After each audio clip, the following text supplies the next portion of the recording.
Alright, YouTubers, here we are. This is my 2001 Crew Cab S10. Always loved these trucks and always wanted one. Finally got me one.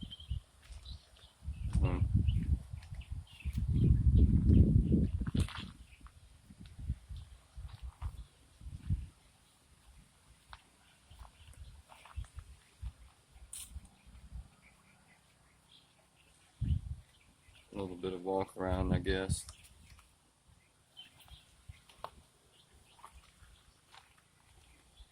It's in very good shape.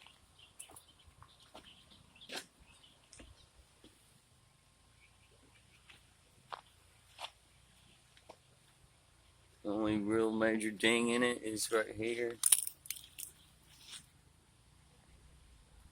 The door. Bought it, had to get windshield wipers, fix some vacuum leaks. Hoses were rotted, of course. So that's pretty much the outside of it.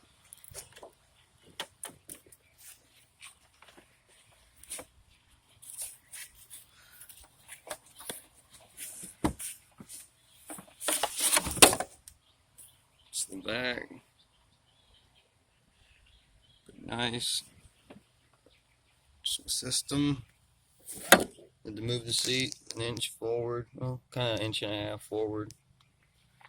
The latch does not work anymore right here. But ran everything under the carpet. It's clean. Top of the box is 3 inches inside diameter. The inside diameter is 3 inches on the inside, 13 inches tall. On the bottom, inside diameter is 7.5 inches. I mean, not diameter, width, length, height, you know what I'm saying. 10-inch saddle mount subs, Rockville, Phenom, RX DM2,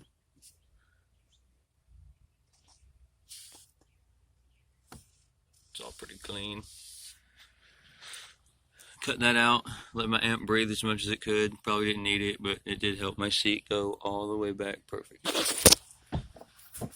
Slow down. WeatherTech floor mats, I have a Blazer.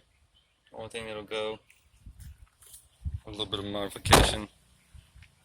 Cut a few ears off the back. These seat covers came on it. I haven't took them off.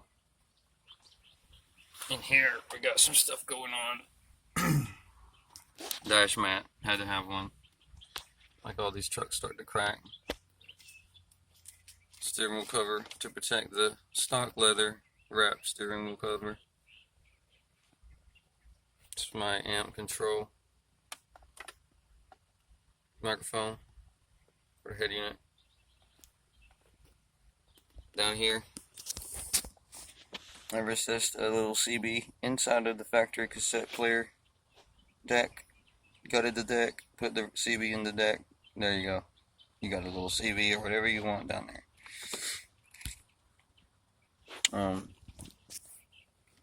Ran all my wires under this. Amp wires on this side, remote wires on this side. Actually, no, the remote wires over here underneath the floor and up on that side.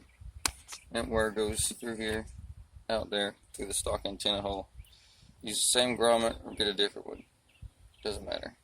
Doesn't interfere with the antenna whatsoever. Don't care what anyone says. I have a 4-gauge amp wire and doesn't affect anything. This CB is actually recessed into the dash.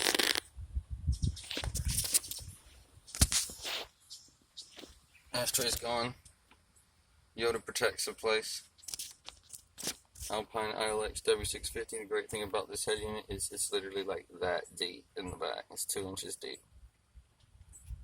Perfect.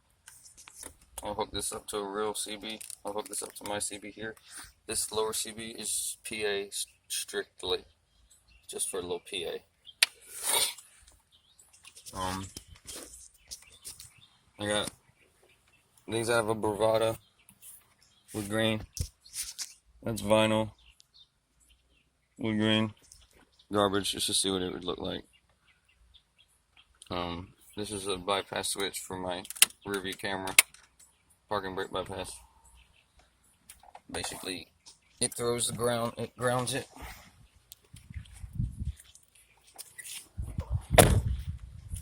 Show you the hood, underneath the hood really quick, and we'll end this video. This is just a walkthrough, talk through of what I got, and the start, the beginning of what it's just basically done. This is a daily driver. So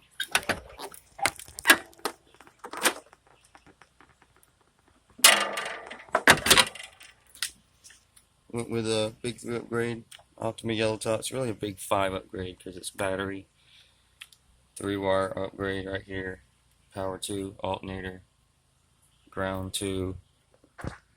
Right down there, it's painted in white to see it, the black wire. That's the frame ground. This is a true engine ground. You can go straight here, folks, right here to the alternator bracket.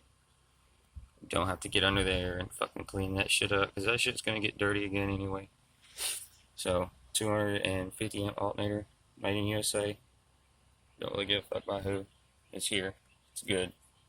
I had a 50% charged battery before this one, and it was just a bad battery, basically. This thing ran it for about a month.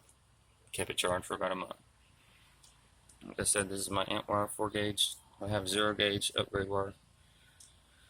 It goes in here, it goes right down in there, up under there. It goes right in the antenna hole. I did spark plugs, nothing fancy, in wires. Did throttle blade mod. My bad.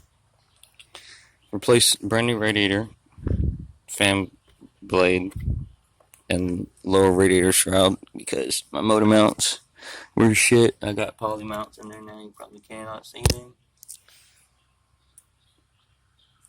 That was a job. I did that job without dropping the pumpkin on the driver's side or disconnecting the steering arm. I did the passenger side without dropping the starter. You just have to be really careful when you jack that motor up. You really do. Because if you have your well, just trust me. Anyways, that's it right there. That's all I've done to it. I have to go through the front end and either diagnose what all is really wrong with the steering and the ball joints, yada yada yada, all that good stuff. I have a busted CV on my passenger side anyway.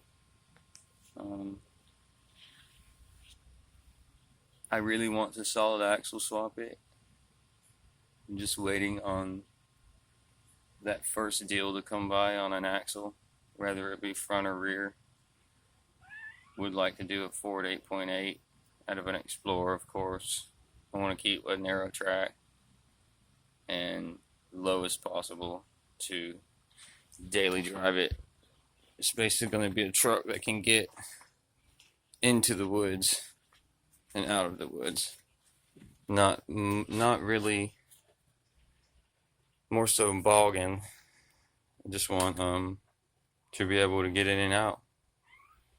I plan a yearly hunting trip, and I want to be able to drive it at least the 200 miles to where I go hunting and back, and be reliable and drive it to work. I just see a lot less maintenance running solid axles versus running IFS. That's just my thoughts. I'll wait.